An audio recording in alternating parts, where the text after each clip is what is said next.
Hello students, ये question rotation motion से पूछा गया था जो बेस्ड है on the concept of angular momentum.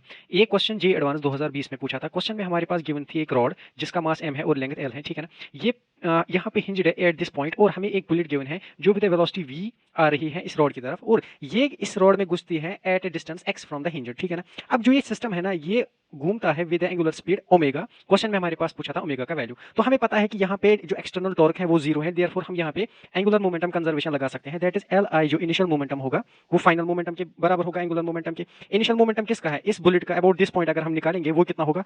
वो होगा एम वी आर, वो होता है आर यहाँ पे एक्स है, ठीक है ना। एंगुलर मोमेंटम फाइनल होता है, उसको हम लिखते हैं आई ओमेगा, ठीक है ना। अब आई यहाँ पे सिस्टम का होगा, रॉड का एंगुलर मोमेंटम और कितना होता है? वो होता है M L square divided by 3, ठीक है ना। प्लस इस मास का ये जो एम्बेडेड यहाँ पे हुआ उसका कितना होगा? वो उसका होगा एम एक्स स्क्वायर, और दोनों चल रहे ओमेगा के साथ। अब यहाँ पे ओमेगा का वैल्यू अगर हम निकालेंगे वो आएगा M X V upon M L square divided by 3 plus M X square, ठीक है ना। अब यहाँ पे इसने गिवन है एम जो है ना रॉड का और एम बुलेट का, दोनों का सेम है, सो यहाँ पे एम हम हटा सकते हैं। दैट मीन्स जो मेरा ओमेगा का वैल्यू आया ना यहाँ से, वो कितना आया? वो आएगा V X divided by L square upon 3 plus X square, ठीक है ना। इसको हम लिख सकते हैं 3v(x) upon L square plus 3x square. ये मेरा आया ओमेगा। अब ऑप्शन में हमारे पास ओमेगा के गिवन वैल्यू है, ठीक है। अब दूसरा इसने पूछा था मैक्सिमम वैल्यू कितना हो सकता है ओमेगा का। ओमेगा के लिए मैक्सिमम वैल्यू को इसको हम डिफरेंशिएट करेंगे, that is D omega upon D x को इक्वेट करेंगे 0 के बराबर। इसको हम ऐसे लिख सकते हैं, यहाँ पे जो 3v मेरा वो कांस्टेंट है, that is D by D x of x upon L square plus 3x square. इसको हम इक्वेट करेंगे 0 के बराबर, तो ये तो 0 में चला गया। यहाँ पे इसको हम कैसे लिख सकते हैं?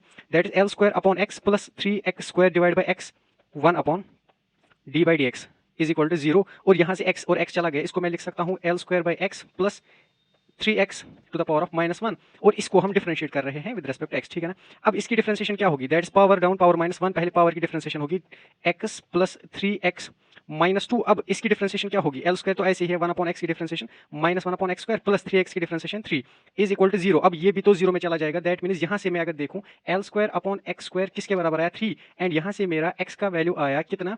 L upon root 3। That means for this value of x मेरा ये ओमेगा होगा वो कितना होगा? मैक्सिमम। और ऑप्शन नंबर सी भी सही है। अब अगर मुझे ओमेगा मैक्सिमम निकालना है, उसके लिए मैं इस वैल्यू को पुट करूंगा हमारे इक्वेशन में। दैट मीन्स जो मेरी इक्वेशन है यहाँ से, यहाँ पे मैं डायरेक्ट लिख लेता हूँ ओमेगा मैक्सिमम जो होगा दैट इज 3v(x) का वैल्यू है L upon root 3 divided by L square plus 3x की जगह लिखूंगा मैं L अपॉन रूट 3 का होल स्क्वायर। ये किसके बराबर आएगा मेरा? ये आएगा जो फाइनल वैल्यू है वो ओमेगा मैक्स जो होगा वो आएगा root 3v divided by 2L, ठीक है। Thank you. और वो ऑप्शन नंबर डी है। This is the final answer of the question. Thank you so much.